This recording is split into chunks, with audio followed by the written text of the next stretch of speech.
Halo, jumpa lagi di kelas advokasi dan paralegal perempuan. Kita sambung lagi eh, materinya.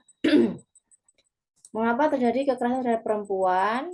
Antara lain karena ada budaya objektifikasi perempuan dalam waktu yang sangat lama.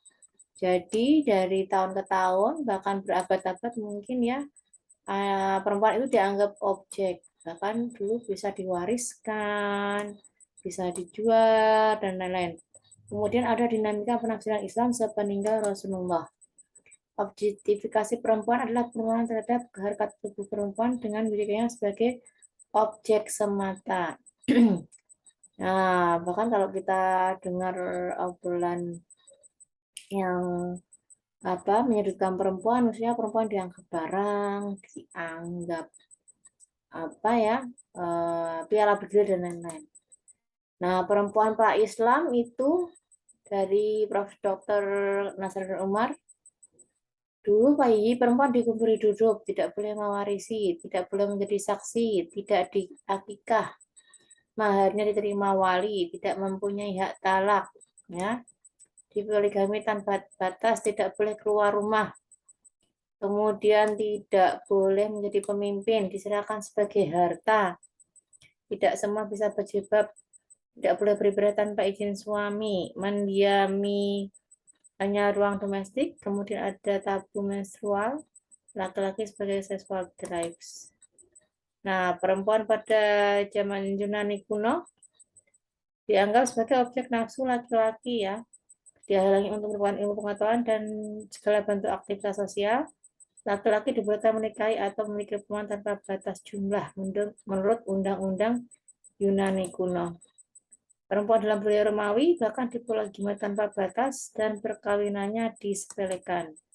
Perempuan di India tidak memiliki hak hidup. Contoh, ada tradisi sati ketika suaminya meninggal kemudian dikremasi, maka istrinya harus turut membakar diri bersama jenazah suaminya. Lalu perempuan dalam ajaran Yahudi Nasrani dianggap sebagai sumber laknat karena menyebabkan Adam terusir dari surga.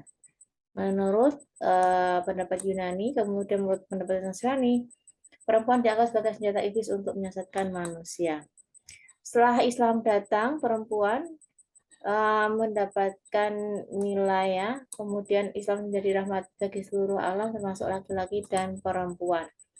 Perbedaan manusia hanya terdapat dilihat dari tingginya nilai pengabdian dan ketakwaannya kepada Allah seperti disampaikan dalam surat Al-Hujurat 49 ayat 13. Ya ayuhan nasu inna khalaqnakum min dzakarin wa untha wa ja'alnakum syu'uban wa qabaila ta'arafu inna akramakum indallahi atqakum innallaha alimun khabir.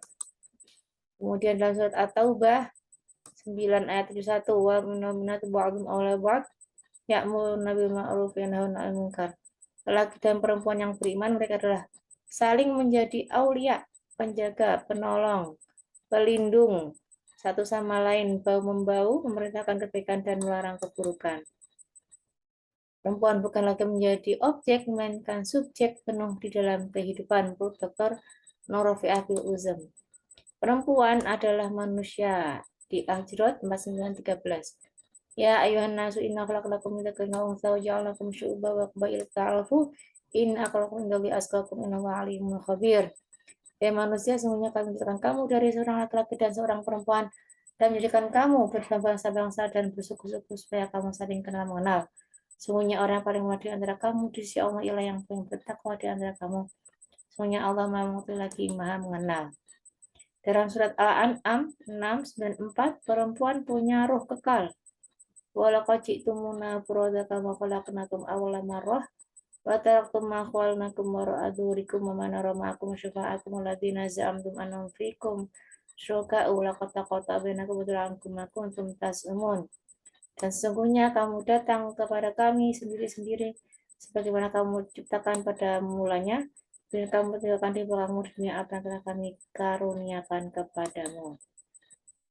Di surat An-Nahl 16:97, perempuan bisa ibadah dan dapat pahala. Man amila sholihan min dzakarin aw untha wa mu'minun falanuhyiyannahu hayatan thayyibah wa janam ajrum biasani maka ya'malun.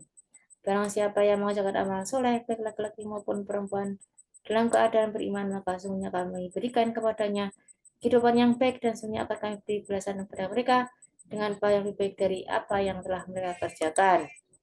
Di surat An-Nisa 4:1-2-4, perempuan bisa masuk surga. Wa may ya'mal minas solihati min dzakrin wa untha wa mu'minun fa ulaika yadkhuluna jannata lahum naqira. Barang siapa mengerjakan amal soleh, baik laki maupun wanita, sedang ia orang beriman, maka mereka masuk dalam surga dan mereka tidak dianiaya walaupun sedikit pun. Jadi menurut tauhid, sama makhluk Allah tidak ada hierarki laki-laki dan perempuan, dia sederajat. Hierarki hanya berlaku antara Allah Khalik dan makhluk, di mana ada dominasi, di situ berarti menyalahi prinsip tauhid. Tingkat kesadaran manusia dan perempuan, nah level terendahnya laki-laki ya. Kemudian laki-laki perempuan level menengah ini. Perempuan level tertingginya laki perempuan khas perempuan. Nah, tingkat kesadarannya seperti ini disampaikan oleh Ibnu Rabi Uzm. Tafsir yang bias gender. Struktur bahasa Arab tidak bisa dilepaskan dari konsep laki-laki dan perempuan. Kan ada hu, ada ha ya. Hu laki-laki, ha perempuan. Pesan keaslian gender dalam Islam kabur dalam bangunan penguatan Islam yang dipengaruhi oleh konstruksi sosial tertentu atau patriarki. Nah, ada mubadalah disampaikan oleh Pak Wahakuddin Abu Qadir, sebuah tawaran jalan tengah, Islam hadir untuk laki dan perempuan. Teks-teksnya menyapa mereka berdua sehingga keduanya menjadi subjek secara dalam memperoleh dan melakukan visi Islam rahmatul alamin al-benar dan kemaslahatan seluruh hukum-hukumnya. Makna mubadalah berarti mengganti, mengubah, menukar. Mubadalah sebagai bentuk kesalingan mufalah dan kerjasama antar dua pihak musyarakah, saling mengganti, saling mengubah, saling menukar satu sama lain. Mubadalah dikembangkan untuk sebuah perspektif dan pemahaman dalam relasi antara dua pihak yang mengandung nilai dan semangat kemitraan, kerjasama, kesalingan, timbal balik prinsip resiprokal. Nah, ini metode tafsir mubadalah, metode membaca teks untuk menggali makna yang menempatkan laki-laki dan perempuan sebagai sama-sama subjek setara, di mana makna kebaikan diusahakan dan dirasakan bersama oleh laki perempuan. Begitupun keburukan dilarangnya atau dihindarkan dari dan oleh keduanya. Keimanan, akhlak, kerahmatan, kebaikan hidup, kebahagiaan akhirat, subjek pelaku dan berbuat kesalingan kerjasama, ya, sama-sama sebagai hamba makhluk manusia dan khalifah. Mengapa mubadalah penting? Karena teks-teks prima Islam menggunakan bahasa Arab yang mempunyai cara penangnya berdasarkan jenis kelamin mudzakkar muannas dengan aturan bahasa yang bias gender atas keduanya, sehingga mengetahui cara gender di konstruksi dalam bahasa Arab sangat penting agar pesan tauhid dan kemanusiaan tidak terkubur oleh karakter bahasa ini. Dominasi pendekatan tasawuf atas teks utama Islam sebagai bentuk kehati-hatian lebih dipilih untuk digunakan, namun cenderung mengabaikan pemahaman kontekstual. Sistem patriarki sangat kuat di Jazirah Arab tidak hanya pada masa turunnya Al-Quran, bahkan hingga kini. Kategori teks dalam perspektif mubadalah mabade', teks yang mengandung nilai dasar Islam yang menjadi seluruh ajaran dalam kehidupan apapun, contohnya teks tauhid, kemaslahatan, maqasid syariah, kemanusiaan, penghormatan, kesalahan, kebaikan, dan kebenaran. Qawaid, teks yang mengandung nilai dasar Islam dalam bidang tertentu, misalnya perdagangan, ada teks keharusan, nilai saling rela, kejujuran, saling menguntungkan. Dalam buku ada teks tentang sakinah, mawaddah, rahmah, misalkan kulidan, ma'asyarah bil ma'ruf.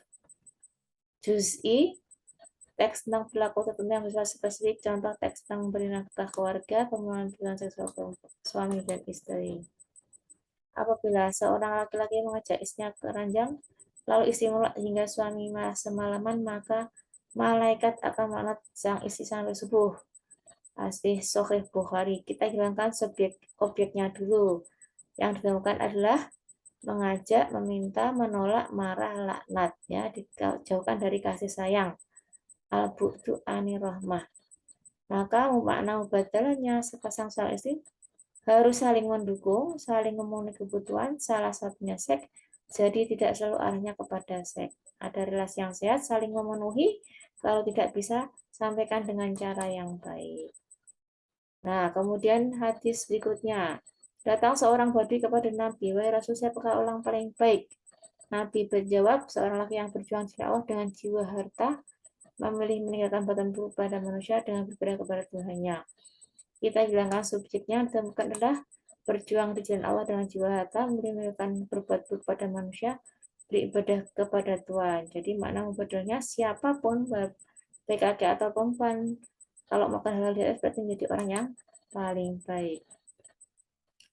Nah, ada miskonsepsi terhadap mubadalah. Kalau laki-laki boleh poligami, perempuan juga tidak. Yang disalingkan adalah kemaslahatan ajaran Islam. Kadang bisa langsung disalingkan secara tekstual, tapi tidak harus melampaui teksnya agar tidak terjebak pada kesimpulan atas kemaslahatan salah satu pihak dengan memberikan beban kepada pihak lain secara tidak imbang.